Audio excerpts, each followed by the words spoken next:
यहाँ कुछ बहुत अनुभवी और बड़े संत हैं। बाबा, आपका शुभ नाम क्या हुआ? मेरा नाम श्री स्वामी सुदर्शनाचार्य जी हुआ। जी। यहाँ बसाव मठ प्रसन्न राघव मंदिर के प्रधान अर्चक मैं हूँ। अच्छा। पूज्य श्री स्वामी जी का दास हूँ। अभी अभी आप जिस तरह से आप लोग बात कर रहे हैं, हम लोग बहुत प्रसन्न हैं संत महात्मा। ये मंदिर जो राम बन रहा है, ये तो पहले ही से बना हुआ है।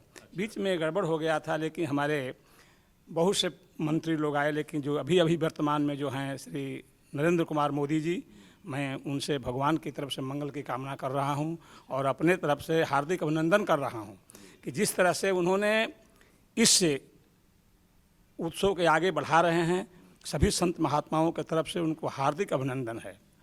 हार्दिक अभिनंदन है। और इसी तरह से हम लोग भगवान से प्रयास करें कि इसको जल्दी तत्काल बना करके जो हिंदू का धर्म जो है आगे बढ़ा रहे हैं, इसी के साथ मंगल की कामना कर रहे हैं। मंगल कामना कर रहे हैं।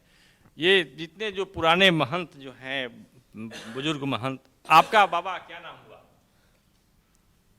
कुलशेखर स्वामी। कुलशेखर स्वामी जी, आप इस अवसर को किस रूप में देख रहे हैं? पहली बार बहुत सुंदर रंग से देख रहे हैं, बहुत सुंदर रंग देख रहे हैं। इसका धन्यवाद भी हम नहीं कर सकते शब्दों के द्वारा। प्रधानमंत्री जी ने ऐसा काम कर दिया जो राजा अब जकड़े हुए थे, हथकड़ियों में बेड़ियों में बंधे हुए थे। हमारा धर्म बंधा हुआ था, हमारी संस्कृति बंधी हुई थी, सबसे उन्होंने हमको मुक्त कर दिया और हमें मार्ग दिखाया राम राज्य का। राम राज्य वास्तव में है और हम प्रयास ऐसा करते हैं कि माननीय मुख्यमंत्री प्रधानमंत्री जी के द्वारा ऐसा ही हमें मार्ग मिलता रहेगा। जी, मतलब आप पूरे तौर से बहुत बहुत धन्यवाद, बहुत बहुत मंगल कामना। और मैं शब्दों के द्वारा यह व्यक्त नहीं कर सकता हूँ इस खुशी को। बहुत धन्यवाद। आप एक हैं जो कि संत हैं, आपका नाम क्या हुआ? उद्धव प्रपन्नाचार्य। उद्धव प्रपन्नाचार्य जी, आप भी तो रामराज स्वागत उत्सव में शामिल हैं। बहुत कोटि मैं धन्यवाद देता हूं। और यशस्वी और तेजस्वी और अपने वक्तव्य के माध्यम से लोगों को आकर्षित करने की जो उनमें जो शक्ति है और सबके हृदय में जो आज के परिवेश में जो माननीय प्रधानमंत्री जी जो हैं और जो धर्म की जो रक्षा करते हैं, धर्मो रक्षति रक्षितः, जिससे समाज और राष्ट्र का कल्याण होता हो, ऐसे प्रधानमंत्री की आज के युग में आवश्यकता है और हम उनके कार्यों को भूरी भूरी प्रशंसा करते हैं। बहुत बहुत धन्यवाद। अब एक देखिए, बिल्कुल ध्यानस्थ स्थिति में लग रहे हैं महात्मा जी। आपका बाबा नाम क्या है? लक्ष्मी प्रपन्न रामानुज श्रीनिवास दास। श्रीनिवास दास जी, तो आप भी ये राम राज्य स्वागतोत्सव में शामिल हैं? जी जी।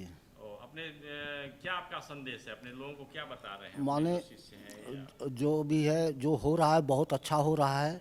धर्म के लिए जो मोदी जी ने, जो माननीय श्री प्रधानमंत्री श्री मोदी जी ने जो किया है, और जोगी जी हमारे जो उत्तर प्रदेश के सीएम हैं, अच्छा, उनको भी मैं उनका भी आभार व्यक्त करता हूँ। हाँ, जोगी को भी आभार व्यक्त करता हूँ, क्योंकि जो अभी हो रहा है बहुत अच्छा हो रहा है। क्योंकि हम जिस धर्म में हैं, धर्म में ही जो है विश्वास हमारा है। हमारे धर्म के प्रति जो भगवान राम जी का, श्री राम जी का जो मंदिर बन रहा है, इससे लोगों की आस्था और ज़्यादा बढ़ेगी।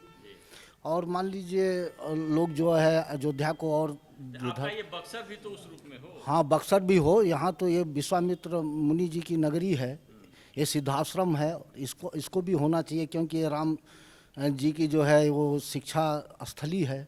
यहाँ शिक्षा विकास कैसे होगा इसके बारे में? अब इसके लिए अब तो यहाँ के जो है माने नेता लोग या प्रधानमंत्री जो है स्वयं जो है ध्यान देंगे तब न होगा। विश्वास है? हाँ, विश्वास है। ठीक है। अब यहाँ कुछ मातृशक्ति भी हैं, आइए इनसे बात करते हैं। आप राम राज्य स्वागतोत्सव में शामिल हो रहे हैं, क्या विचार है आपका, क्या कहना चाहती हैं? हम लोग बहुत खुश हैं। हमारे राम राज्य का विकास हो रहा है। हम सोच रहे हैं कि हमारे राम मंदिर का निर्माण बहुत भव्य हो, जिसमें हम लोग भी शामिल हैं। हम लोग बहुत खुश हैं। हम लोग मोदी जी का हार्दिक अभिनंदन और स्वागत करते हैं कि हमारे राम मंदिर का निर्माण बहुत भव्य हो और बहुत जल्द हो। आप कुछ बताएंगे? जी, हम बहुत खुश हैं राम मंदिर बनने से।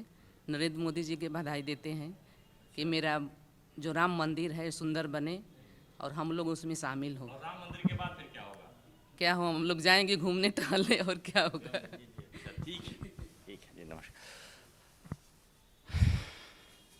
तो इस प्रकार से संत भी, गृहस्थ भी और छोटे छोटे स्तर पर, अभी जो समय है, जो संकट का समय है, चुनाव का भी समय है, लेकिन चुनाव और ये संकट इससे दूर थोड़ा सा दूरी बना करके छोटे छोटे स्तर पर कि सामाजिक जिम्मेदारी हमारी क्या है। यहाँ जो संत महंत जो हैं रोज़ नियमित कुछ लोग आते जाते रहते हैं अपना आकर के, और राम राज्य उत्सव मना रहे हैं। ये जो नवरात्र के अवसर पर, विजयादशमी के अवसर पर, और इस प्रकार का उत्सव जो है दीपावली तक चलते रह रहा है विभिन्न मठों में। सामान्य मीडिया से बिल्कुल दूर, ये जो प्रचार से बिल्कुल दूर, और इस प्रकार के जो प्रयोग होते हैं वो सही मायने में परिवर्तन लाने वाले प्रयोग होते हैं। जैसा कि अभी कुछ लोगों ने बताया कि राम जन्मभूमि विवाद को लेकर के जब जन जागरण का अभियान चला था तो छोटे छोटे टोलियों में लोग निकलते थे, निकल कर के गाँव में जाते थे, मठों में जाते थे और लोगों को जागृत करते थे। और जब पूरा भारत जागृत हो गया तो राम मंदिर बनाने के लिए, राम मंदिर को विवाद मुक्त करने के लिए एक जो अपेक्षित वातावरण था, सामाजिक पर्यावरण चाहिए था, वो बना और उसके परिणाम स्वरूप ये हुआ। और अभी जो प्रधानमंत्री नरेंद्र मोदी के प्रति लोगों में जो आस्था जगी है इसको लेकर के, तो यह भी एक महत्वपूर्ण बात है। और एक आशा की किरण भी जगी है कि राम राज्य की जो कल्पना है, राम राज्य का जो हकीकत है, राम राज्य को के लेकर उसके पीछे जो दर्शन है, उस दर्शन को व्यवहार में उतारने की बात हो रही है। यह सबसे बड़ी बात है। मैं कृष्णकांत ओझा, बसाव मठ, बक्सर।